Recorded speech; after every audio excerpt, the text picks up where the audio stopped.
Step back in time to the golden age of automotive design with this stunning 1941 Chrysler New Yorker.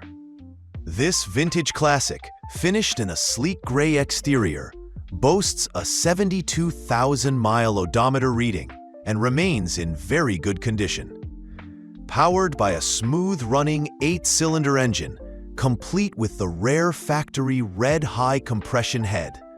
It's a true testament to Chrysler's engineering prowess. Whether you're a collector or a restoration enthusiast, this New Yorker offers an exciting opportunity to own a piece of history at a price that's hard to beat. With its distinctive design and powerful engine, it's ready to roll or make a stunning restoration project. Don't miss out on this rare find. Check the link in the description for more details and photos. This is an investment you'll want to drive home today.